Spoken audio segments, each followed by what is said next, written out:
دربي بتعلو ونحرن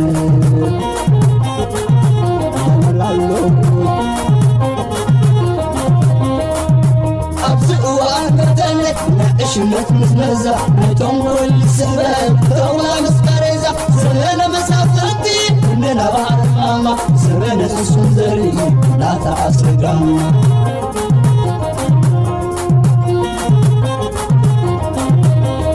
الزمن يهودا سلام زخبركم تخاطاتلتي وانا انفو ميديا كما يتوعلو نلو معربي على عسران سلستن طري كلتشعن عسران شدشتن كم تلمود زتفلاليو وانا ويان حاصر تزعباتاتن زيناتاتن حيزلكم متيلخو مكتالكم يعدم كبرات تخاطاتلتي نزا channelنا نمعبايتهم حدث زخونكم سبسكرايب غبرو توم زغبركم كا شير لايك كومنت مغبراي تحمقو ندابلكو نابتن حج مدبات كسكركم قدمي ناب مدباتي محلافي كبرات تخاطاتلتي حنت قداسيت حبريت هالاتني نعلت شوعته ورح سلسته كلتشعن عسران شدشتن اديتات برغيد نحمودو هاجر سويسرلاند اب كتما بيرن بيلبين مالتيو بمخنيات شمونت مغابيت عالم لخاوي معالت دق انستيو سفيح زغونه مدلاو غيرنا الله سلازي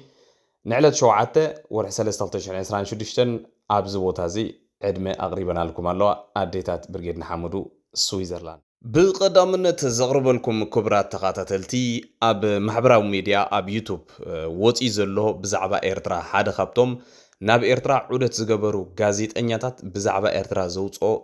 عب فيديو لو እዚ فيديو زي بزغرم حقتات ناي ايرترا بمسناد كم زلو تب ايرترا زلو ابايتا زلو حقي ابزا فيديو زي اتقاليلو نغيرو له مالتي بقانقا انجليشيو ابزي يوتيوب channel معات سبيم زريو زلو اب تويتر ويك اب اكس ون ازي فيديو زي ببزح يزرغحالو بساعات زي مالتي اتحق اب ايرترا زلو انتاي نزبل بقانقا انجليش بخمز درجه سامرايز تغيرو بخمز درجه بغبو تقريصو بسند استسنه ويكا كيدوم بعلم كاب زرغاغصو غازيطنياتات از غازيطنيا زي اقريبو زلو مالت كابنايزيم توكيسوم از غازيطنيا زكرو يخم عام بايرترا بصيحو بايزوي از ودني ايرترا بتعمي فتيوا اتي حزبي تي هوسبيتاليتي نايت حزبي اتي قرص مريت اتي ويزرنا ايرترا بتعمي دسبل انتخونه كن اتي حقي ابايتا زلو نعالم بخمدي درجه سامرايز غيرو غليصو والو مالتي ابز فيديو بقانقا انجليش سلازغونه تترجمو انتاي زبزلو ايرتريا حنت خابتنا بعالم ازين ريبريسيف زبحال ويكا تصقت تزبحال هاغراتيا انترنت زبحال يبلا زخونه نصا ميديا يبلا زخونه الكشن يلن حاده سب زمرح هاغر كاب شنچ اتميتن 93 يزبر كاب توغعوي ناصنت لالاو نزرخبتلو معالت مالتي ኢሉ እቲ ዘሎ ናይ ናሽናል ሰርቪስ ካልእ ነገራትን ብሙሉ ኣብዛ ቪድዮ ጠቂስዎላ ማለት ሕጂ ካብታ ቪድዮ ሓንቲ ንእሽተ ክፋል ቁርጻ ቢል ከቅርበልኩም ቶም ቋንቋ እንግሊዝ ትፈልጡ ብፍላይ ነዛ ቪድዮ እዚኣ ተኸታተልዋ ኢኹም ማለት እዩ This is Eritrea, a country with no internet, no independent media, and no free elections since 1993. It's a dictatorship run by one man for over 3 decades. And every month, over 1,500 people risk death by trying to escape it. In 1993, this country celebrated independence. 99.8% voted for freedom in a UN referendum. People danced in the streets. Today, 15% of the population lives abroad as refugees. That's 580,000 people who chose exile over home. The reason is a system called National Service. It's supposed to last 18 months, 6 months military training, and 12 months development work. In reality, it never ends. Most people serve for a decade, some even 2 decades, and some never leave. There is no discharge process. If you try to escape, border guards have shoot-to-kill orders, and if you're caught, shipping containers in the desert. Your family gets fined or arrested. This is the story of how a liberation movement became a prison state, how every high school student finishes grade 12 inside a military camp, and how an 18-month program became what the United Nations called slavery-like. ካልእ ዘቕርበልኩም ዜና ክብራት ተኸታተልቲ ኣብ ሃገረ ሊብያ ዘሎ ስቃይ ስደተኛታት ሕጂ እውን እንዳቐጸለ ብመጸሉ ዘሎ እዋን ሓንቲ 51 ሰባት ዝፀዓነት ጃልባ ኣብ ማእከላይ ባሕሪ ተገልቢጣ ብሙሉኦም እቶም ኣብኣ ዝነበሩ ሰባት ከም ዝሞቱ ይግለጽ ኣሎ እቶም ዜጋታት ግን መብዛሕትኦም ናይ ባንግላዴሽን ናይ ግብፅን ዜጋታት ከም ዝኾኑ ይተሓቢሩ ዘሎ ናይ ካልኦት ሃገራት ገለ ክፋል እውን ክህልዎም ይኽእል እዮም بزيكا زي دما خبرات سماعتي اب ليبيا اب مأخل ديزرت ትሽዓተ ስደተኛታት ካብ ኣሳፊራቶም ትኸይድ ዝነበረት ናይ ደለልቲ መኪና ጠፊኦም እናተጓዓዙ ከለዉ ብሊብያውያን ዜጋታት ከም ዝደሓኑ ኣብዚ ዜና ኣውፅኦም ኣለዉ ብሊብያ ማለት እዩ እዚኦም ናይ ብሓቂ ዕድለኛታት እዮም ኣብ ሰሃራ ጠፊኦም ክሳብ ሎሚ ዳርጋ ዝተረኽቡ ሰባት እውን የለውን ኣዝዮም ውሕዳት እዮም ክኾኑ ዝኽእሉ ከም ትሪኦም ዘለኹም ድማ ብጣዕሚ ኣንፈቶም ዘይፈልጡ ናብ ዝኾነ ቦታ እንዳተጓዓዙ ከለዉ ብኣጋጣሚ ዝሓልፉ ሊብያውያን ከም ዘድሓንዎም እውን ተገሊጹ ኣሎ ማለት እዩ ካልእ ዘቕርበልኩም ክቡራት ሰማዕቲ ኣብ ዝማሕበራዊ ሚድያ ካብ ዝረኣኽዎ ዝኸፍአ ብጣዕሚ ዝተንከፈኒ ነገር ሎማዓንቲ ዝሰማዕኹ ሓንቲ ቪድዮ ከስማዓኩም እየ ኣብዛ ቪድዮ እዚኣ እዚ ቆልዓ ዝትሪእዎ ዘለኹም ቆልዓ ኣብ ዝሓለፈ ግዜ እውን ብዙሕ ግዜ ርኢኹምዎ ትኮኑ ትኽእሉ ኢኹም ኣብ ሃገረ ጣልያን ኮይኑ ሓገዝ ዝሓትት ዝነበረ መንእሰይ እዩ ኤርትራዊ እዩ ካብ ኣስመራ መፅኡ ኣብ ጣልያን ምስ ኣተወ ብዝሕዝን መልክዑ ክልተ ዓይኑ ዓዊሩ ካልኡን ዝተፈላለዩ ፀገማት ተደራሪቦሞ ኣብ ሰዓት እዚ ኣብ ጣልያን ኣብ ሕክምና እዩ ዝርከብ ኣብቲ ሕክምና ኮይኑ እውን ብዙሕ ግዜ ሓገዛት ክሓትት ከሎ ኣብ ዝሓለፈ ርእዮ ነይራነ ብዝኾነ እቶም ሓገዛት ንዑ ኢሎም ዝኣከቡ ሰባት ነቲ ዝኣከብዎ ገንዘብ ሕሰቦ ብስም ዓይኑ ዝዓወረ ኣዝዩ ሕማቕ ፀገም ዘጋጥሙ ሰብ ገንዘብ ኣኪቦም ነቲ ገንዘብ እቲ ዝኣከቦ ሰብ ነቲ ገንዘብ ሲ ዕዳ ከም ዝኸፈለሉን ኣብዚ ከም ተጠቀሙሉን እቲ ገንዘብ ነጊርዎ ማለት እዩ ቆልዓ ዝዛረቦ ዘሎ ዘረባ ከብድኻ እዩ ዝበለ ብጣዕሚ ዝገርም መስደመም እዩ ካልእ ዝገርም ነገር ድማ ክቡራት ሰማዕቲ ካብቶም ነቲ ገንዘብ ናይ ዝቆልዓ ዝወሰደ ሰብ ኣብዞም ኣብ ዝሓለፈ እዋን ምስ በዓልዛ ሞኒካ ትበሃል ኮይኑ ናይ እዚ ማዓስከር ዳባት ዝበሃል ማዓስከር ገንዘብ ዘዋፁ ዝነበሩ ኣባ ሻውል ድዩ ወዲ ሻውል ገለ ዝብል ሽም ዘለዎ ኣብ ቲክቶክ ዝነጥፍ መንእሰይ እዩ ዝገርም እዩ ዋላታ ሞኒካ ትበሃል ጓል እውን እቲ 47,000 ከባቢ ዝኸውን ዶላር ኣይሂበኩምን ኢላ ጆ ሒዛቶ ከም ዘላ እውን ትማሊ ይዛረቡ ነይሮም ከምቲ ዝበልናኩም ኣብቲ ጉዳይ እሱ ካብ መጀመርታት ሒዝና ብዙሕ ልኽላኽ ዘለዎን ብዙሕ እውን ናይ ስርቂ መደባ ዝነበሮን መደብ ስለ ዝኾነ እቲ መደብ ንሕና ኣተናዮን ስለዘይ ኣተናዮ ጥራሕ ንሕና ንዛረቡ ሕጂ እዚ ከምዚ ዓይነት ናይ ስርቂ ተግባራት ብሕጊ ተሓተቲ ንክኾኑን ከምዚኦም ዝበሉ ሰባት ድማ ብሓቂ መቕፃዕቲ ክቕፅዑ ከም ዘለዎም እዩ ክንሰርሓሉ ዘለና ማለት እዩ እዚ ሕጂ እዚ ኣብ ሃገር ሆላንድ ተቐሚጡ ንሓደ ጣልያን ኮይኑ ሕክምና ዝኣተወ ክልተ ዓይኑ ዝጠለሞ ሞ ድማ ንእሽተይ ቆልዓ እዩ ከም ትሪእዎ ዘለኹም ከምዚ ክትጠልሞ ከለኻ መቸም እዚ ብሕልናውን ምዉት ሰብ ጥራሕ ይኾም ክገብር ዝኽእል ብዝኾነ ግን እታ ቪድዮ ሰምዕዋ ኢኹም ከብድኻ ትበልዕ ቪድዮ ማለት ዳውልካ ንዓይ ወዲ ገዛውተይ ሓወይ እዩ ኣሕሊፎ ክቦ ኣይክእልኒ ዘን ገንዘብ ግን ገንዘብ ህዝቢ ስለ ዝኾነ እየ ክዛረብ ክኢለ እምበር ካልእ ኣይኮንኩን ዘን ገንዘብ ከዓ ከምትአኒ ማለት እዩ ትኽክል ከምትአኒ ግን ደይወፅእ በሰላ እዩ ገዲፍለይ ንዓይ ሙቓ ዓይነ የርኢ ገለ የርኢ ሓደ ግዜ ሓንቲ መዓልቲ ኮ ክሓዊ ኣይሓዊ እንዴት ምሕዋል اسمعني روبن تقول لك تجيبون نبرهم كنزارو وينا روبن ربنا كدول لك عمو احنا كنا عمنا في عبد بس نسويكم كان مدلك روبن انا اسمعني على محوق عيبات نسوات كحقوم كوني اتم ما تاسو كل أقداس زين أدم خبرات تخاتلتي ناي أمريكا ستيت ديبارتمنت زوت أو مجلس اللي نايلهم معنتي كم زتري وزلهم ناي ديبيتي سكرتاري لانداو زبها الحدا بعد سلطان أمريكا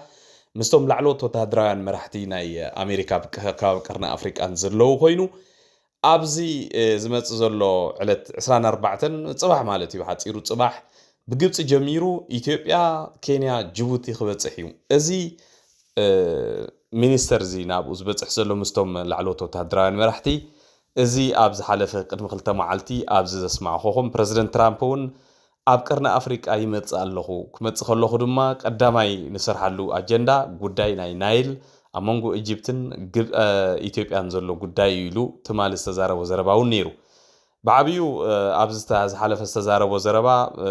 እቲ ናይል ግድብ ክግበር ከም ዘይኖ ክስራሕ ከም ዘይነበሮን ንግብጽ ونحدقا خم زغونني تقيسو انتقونا قن نا إثيوبيا مرحوين حيال مرحيو فتح خن رغبون لي نايلو له حجب زي صحوف انتايز بالله أبز نايلو ما عنت وتيزو له مجمرتا قبص خيريو أب قبص استفلاليو ناي نقدي كال انفستمنتات نقرات مستزاراربو ناي سكيوريتي ناي كأيها بحرز ملكتون كزاراربو يميلو له قاتيلو تقعزونا بإثيوبيا أب إثيوبياون بزعبا ناي كلتاو زمدنا ناي انفستمنت قلم استزاراربو بروحري لما تقداس نقر بزعبا ناي سكيوريتين أب تخراب زلو تسطها كزاراربو يميلو له ቀፂሉ ናብ ጅቡቲ ይኸውን ጉዕዝኡ ጉዳይ ናይ ቀይሕ ባሕሪ ናብ ጅቡቲ ክዘራረብሉ ምዃኖም ይጠቅስ ኣብ መወዳእታ ኸ ናብ ኬንያ ኣብ ኬንያ ኸ ልክዕ ከምኡ ዓይነት ኮይኑ እንደገና ናይ ኮንተር ቴሮሪዝም ወይ ከዓ እዚ ናይ ኣንጻር አልሸባብ ገለ ዝገብርዎ ምስ ኬንያ ፅቡቕ ዝምድና ስለ ዘለዎም ሕጂ እዚ እንታይ ዘመለ እዚ ኣብ መወዳእታ እንታይ ይብላ ኣሎ እዚ ተሰዲዱ ዘሎ ሚኒስተር ማለት እዚ ዴፒቲ ሴክሬታሪ ብናይ ፕሬዚደንት ትራምፕ ትእዛዝ ወይ ከዓ በቲ ኣውፅዎ ዘሎ ፕላን መሰረት ፕሬዚደንት ትራምፕ ብኡ ተመዚዙ ዝኸይድ ዘሎ በዓል ስልጣን እዩ እዚኣ ልክዕ ከምቲ 2018 ከባቢ ያማማቶ ዝበሃል ናብ ኤርትራን ናብ ኢትዮጵያን ዝበፅሐ እሞ ብድሕሪኡ ኢትዮጵያ ለውጢ ዘጋጠመ ልክዕ ከምኡ እያ ማለት እዩ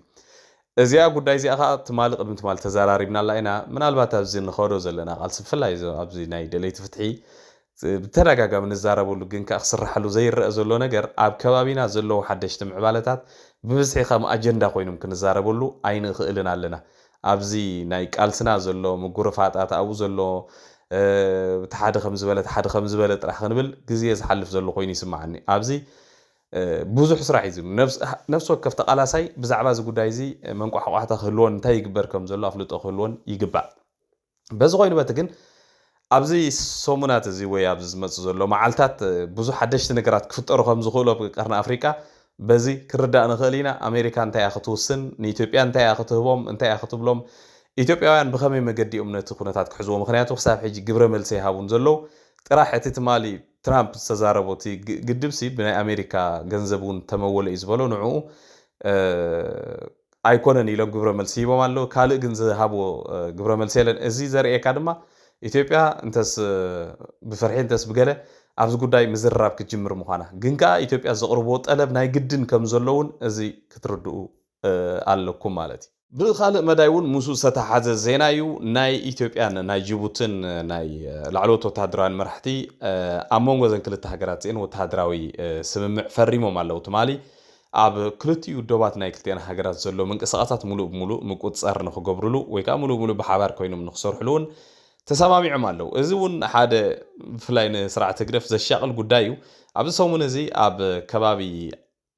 ዶባት ናይ ኤርትራን ናይ ኢትዮጵያን ካብኡ ዝተበገሱ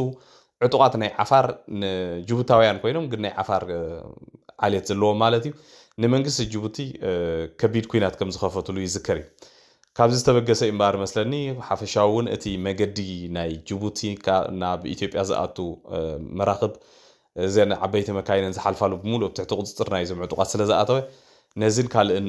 ዝምልከት ጉዳያት ንምስምማዕ እውን ትማሊ ኣብ ዶባት ናይ ክልቲአን ሃገራት ከምዚ ዓይነት ስምምዓት ፈሪሞም ኣለዉ ካልእ ዘቕርበልኩም ድማ ክቡራት ተኸታተልቲ ሎማዓንቲ ኣብ ኢትዮጵያ ምርኢት ናይ ሓይሊ ኣየር ኢትዮጵያ ነይሩ ናይ መበል 9 ዓመት ምምስራት ናይ ሓይሊ ኣየር ኢትዮጵያ ማለት እዩ ኣብዚ ናይ ሎማዓንቲ ምርኢት ኣብይ ኣሕመድ ባዕሉ ዝተረኽበሉ ብዙሓት ዝተፈላለየ ዓይነት ነፈርቲ ኩናት ኣብ ዝኸርእዩ ውዒሉ ዳርጋ ንውልቀ መላኺ ኢሳያስ ኣፈወርቁን መልእኽቲ ከመሓላለፍ ዝመፀ ኮይኑ ይስማዓካ ብናይ ድሮን ምርኢት እውን ኣብ ሰማያት ናይ ኢትዮጵያ ባንዴራ ናይ ኣብይ ኣሕመድ ስእሊ ናይ ፊልድ ማርሻል ብርሃኑ ጁላ ኣሳእሊ እውን ክዝርጋሕ ውዒሉ ነይሩ ሓደ ገራሚ ነገር ድማ ኣብቲ ሰማያት ብድሮን ጌርካ ዝግበር ናይ ምስሊ ቅርፅታት ኣብ ዝተራእየሉ ከምዛ ትርእይዋ ዘለኹም ናይ ኢትዮጵያ ካርታ የኢትዮጵያ ኣየር ኃይል የሰላም ክንፍ ገለ ዝብል ጽሑፍ ዘለዎ ማለት እዩ እዚኣ እንታይ ትዕዘቡ ኣለኹም ኣብዚ ስእሊ ኢትዮጵያ ምስ ጎረባብቲ ሃገራት ምስናታ ናይ ሰላም ክንፊ ናይ ኢትዮጵያ ኣየር ኃይል ኢሎም ኣብዘን ጎረባብቲ ናይ ኢትዮጵያ ዘለዋ ግን ኤርትራ የላን ካብቲ ላዕሊ ቆሪፆም ኣውፅኦም ኣለዉ ማለት እዩ ሕጂ እንታይ ማለት እዚ እቲ መልእኽቲ ንጹር ነገር እዩ ሓፈሻዊ ክትሪኦ ከለኻ እዚ ኢሳያስ ዝበሃል ሰብ ንኤርትራ ዋላ ብኢትዮጵያውያን ጥራሕ ዘይኮነ ብኩሉ ዓለም ከም ትንፀል እንዲ ገይርዋ ጠቕላላ ናይ ሰላም ሃገር ንዑ ጥራሕ ናይ ሰላም ሃገር ኮይና ትስምዖ ምክንያቱ ንሱ ከም ደስ ዝበሎ ዝገብራ ደስ ዝበሎ ዝኣስረላ ደስ ዝበሎ ዝቀትልላ ሃገር ስለ ዝኾነት ማለት እዩ ብደገ ኮንካ ክትሪኣ ከለኻ ግን ኤርትራ ናይ ኣፍሪቃ ኖርዝ ኮርያ እያ ማለት እዩ ብዝኾነ ግን እዚ ናይ ሎማዓንቲ ዝነበረ ምርኢት መልእኽቲ እውን ዝተሓወሰ እዩ ነይሩ እዚ ድማ ኣብ ሎማዓንቲ ዘጋጠመ ነገር እዩ ማለት ብምቕፃል ዘቕርበልኩም ክቡራት ሰማዕቲ ናይ ህግደፍ ነገር ኣነ ኩሉ ግዜ እንዲ ዝገርመኒ ኤርትራ 1200 ዝኣክል ገማግም ቀይሕ ባሕሪ ሒዛ እሞ ድማ ንጉሆን ምሸትን ህዝቢ ኤርትራ بسنك زبحرزي مصوها بحرخا خورو مصو نز بحرز خوسلو እንዳተባሃለ ክንደይ ህይወት ከም ዘይከፈለ ኣብ ሰዓት እዚ በቃ እንታይ ገዲፈ ኢሉ ተስርዓት ኣብ ውሽጢ ኤርትራ ዝገብሮ ዘሎ ስርዓት ተዓዘቡ ኢኹም ሕጂ እዛ ዜና እዚኣ ትማልደ ገለሪ እያ ኣብ ከባቢ ሕምብርቲ ኣብ ዝኸባቢ ስመራ ማለት ማይነፍሒ ከባቢ ዘሎ ኣብኡ ሓደ ዲጋ ኣሎ ኣብቲ ዲጋ ነቶም ሓረስቶት ናይቲ ከባቢ ነተን ኣዴታት ከም ስሪዎን ዘለኹም ሰብኡት ኳበይ ክርከቡ ብሰዓት እዚ ኣብቲ ዲጋስ ዓሳ ንኽገፍ ብኸምዚ ጀላቡ ትሪእዎ ዘለኹም ብጥስቲ ደን ምግለ ዝተሰርሐ ጀላቡ ገይሩ ዓሳ ንኽገፋ በቃ ሰፊሕ ዝኾነ ናይ ኢንቨስትመንት ፕሮግራም ተዳልዩ ከምዚ ዓይነት ተባሂሉስ ክንደይ ዜና ክገብሩ ርእስ ድንፂኒ ገሪምኒ ሕጂ እቲ ሓሳብ ኣይኮነን ዝጽላእ ማለተይ እንድሕር ባሕሪ ዘይብልካ እንድሕር ሃብቲ ከምኡ ዓይነት ዓሳታት ዘለውዎ ሃብቲ እንድሕር ዘይተዓዲልካ ብዘለካ ኢኻ ትገብር ከምዚ ተገበርካ ኣይኽፍእን እዩ እንተኾነ ግን ህዝቢ ኤርትራ 1200 ኪሎሜትር ዝኣክል ገማግም ባሕሪ ወኒኑ እሞ ድማ ካብ ዝገማግም ባሕሪ እዚ ህዝቢ እዚ ምናልባት 150 ኪሎሜትር ይርሕቁ ክህሉ ዝኽእል እንተኾነ እቲ ስርዓት ባዕሉ ነቲ ገማግም ባሕሪ ኣብኡ ዘሎ ሃብቲ ናይቲ ገማግም ባሕሪ ህዝቢ ተቋዳሲ ንኸውን ከፍቅደሉ ነይርዎ ወይ ባዕሉ እቲ ስርዓት እውን ዋላ ብገንዘቡ ዝገዝኦ ነቲ ህዝቢ ኣቕርቦት ወይ ከዓ ነቲ ናይ ዓሳ ትካላት ኣብ ውሽጢ ኤርትራ ብምትብባዕ እቲ ህዝቢ ተጠቃሚ ናይቲ ባሕሪ ክኸውን ዝግባእ ነይሩ ስርዓት ግደፍ ግን እንታይ መሪፁ ኣብዚ ዲጋ እዚ ኣዴታት መንእሰያት ብከምዚ ደረጃ ዓሳ ንኽገፉ ይመሪፁ ትዝገርመኩም ነገር ኣነ እኳ ምናልባት እቶም ዝያዳ ኣፍልጦ ዘለዎም ሰባት እውን ክገልፅዎ ክእል እዮም ኣብዚ ቃላያት ናይ ኤርትራ ዘሎ ብፍላይ ኣብዚ ኸበሳ ዘሎ ከምዚ ዓይነት ዲጋታት ሓደ ንዓሳታት ምቹእ ቦታ ኣይኮነን ናይ ዓሳታት ቦታ እውን ኣይኮነን ፍሉያት ዝኾኑ ንኸምኡ ኮንዲሽን ኣየር ክብሉ ዝኽእሉ ዓሳታት ጥራሕ እዮም ክፈርይዎ ዝኽእሉ ካልኣይ ድማ ኣብዚ ኣዝዩ ከቢድ ሓደጋታት ከጋጥም ዘሎ ትኽእሎ ብዙሕ ሓደ እቲ ህዝቢ ልምዲ ናይ ምሕንባስን ካልእን ዘለዎ ህዝቢ ይኮነን ካልእ እውን እቲ ማይ ይፈላለ እዩ ካልእ ሳልሳይ ነገር ድማ እቲ ኣብኡ ዝጥቀምሉ ጃላቡ እንዲ ካልእ መሳርሕታት ኣዝዩ ካብ ሞደርን ዝኾነ መሳርሒ ዝረሓቐን ነዚ እውን ክበቅዕ ዘይክእል መሳርሕታትን እዚ ሲ ንሓደጋ ጥራሕ ኢኻ ተቃልዖም ዘለኻ እምበር ካብዚ ቃላይ እዚ እንዳበልካ ዝብላዕ ነገርስ ዋላ ሓንቲ ነገር የለን 150 ኪሎ ሜትር ዋላ ነቲ ህዝቢ ኣብቲ ገማግም ባሕሪ ኣብኡ ከም ዝሰፍር ጌርካ እውን ህዝቢ ተጠቃሚ ናይ ዓሳ ክኸውን ምኽኣለ ነይሩ ኣብኡ ተቐሊብ ዝኹሉ ኣብ ዓሰብ ባፅዕ ዝነበረ ህዝቢ እኮ ኣብኡ እዩ ዝነብር ነይሩ ኣብኡ ኮይ ዝበልዕ ኣብኡ ኮይ ዝጥቀም ነይሩ እንተኾነ ግን ሎሚ በዓል ዓሰብ በዓል ባፅዕ ሰብ እውን የብለን ምክንያቱ ኢንፍራስትራክቸር እንድሕር ዘየለ ናይ ሃገር ሰላም እንድሕር ዘየለ ሰብ ቀሲኑ ክነብር እንድሕር ዘይክእል ኣብ መወዳእታ ኣብቲ ሃገር እውን ክነብር ኣይክእልን እዩ ብዝኾነ ዝሕፍር ተግባር እዩ ኣብ መወዳእታ ዘቕርበልኩም ክቡራት ተኸታተልቲ እቲ ንዝሓለፈ 2 ሳምንታት ኣቢሉ ክቃፅል ወይ ከዓ ክኸይድ ዝፀንሐ ኣብ መንጎ ኢራን ኣሜሪካን ከምኡውን ኣብ መንጎ ኢራንን እስራኤልን ዝነበረ ፈኸራን ኩነታትን ኣብዚ ሰዓት እዚ ኣብ ናይ መወዳእታ ጥርዙ በፂሑ ከም ዘሎ ዝተፈላለዩ ምንጭታት ይገልጹ ኣለዉ ናይ ኣሜሪካ ዓበይቲ መራኽብ ነፈርቲ ፃዕና ኣብ ማእኸላይ ምብራቕ ዱራ ኣቴና ኣለዋ ሎማዓንቲ እውን ዝተፈላለዩ ምንጭታት ከም ዝገልጽዎ ዋላ እውን ናይ ኢራን ሳተላይታት ከም ዝገለጽዎ ኣብ ጆርዳን ናይ ኣሜሪካ ቦምበርዝን ኣብ ዝሓለፈ እዋን ኢራን ዝደብደበሉ ነፈርቲ ተራእየን ከም ዘለዋን ኣሜሪካውን ኣብዚ ውሑድ ሰዓታት ነዊሕ ዘይኮነ ኣብዚ ውሑድ ሰዓታት ኣብ ልዕሊ ኢራን ዘይተርፍ መጥቃዕቲ ክትፍጽም ኣብ ምድላው ከም ዘላውን ዝተፈላለዩ ምንጭታት ገሊጾም ኣለዉ እዚ ዝተርፍ ኣይመስልን ናይ ጋልፍ ሃገራት መዓል ኩዌት ኢራን ኩዌት ኦማን ዩናይትድ አረብ ኤሚሬትስ ሳዑዲ ዓረብ ነቲ መጥቃዕቲ ከትርፎ ብዙሕ እኳ እንተፈተና እቲ መጥቃዕቲ ግን ዝተወሰነ ተወደአን ይመስል ብኻልእ መዳይ እውን ናይ እስራኤል ሓይሊ ኣየር ኣብ ናይ መወዳእታ ምድላዋት ወዲኡ ናብ ተጠንቀቕ በፂሑ ከም ዘለውን ናይ እስራኤል ማዕከናት ዜና ይሕብር ኣለዋ ስለዚ ኣብ ዝቕፅል ዘሎ 48 ሰዓታት ምናልባት ሓደሽቲ ነገራት ክህልው እውን ይኽእሉ እዮም ዝብሉ ብዙሓት ተንተንትን ይዛረብሎ ማለት ዝኸበርኩም ተኸታተልቲ ንሎሚ ናይ ምሸት ኣዳልየልኩም ዝነበርኩም መደባት ነዚ ዝመስል ኣብ ዝቕፅል ዘሎ መደብና ክሳብ ንራኸብ ድሓነ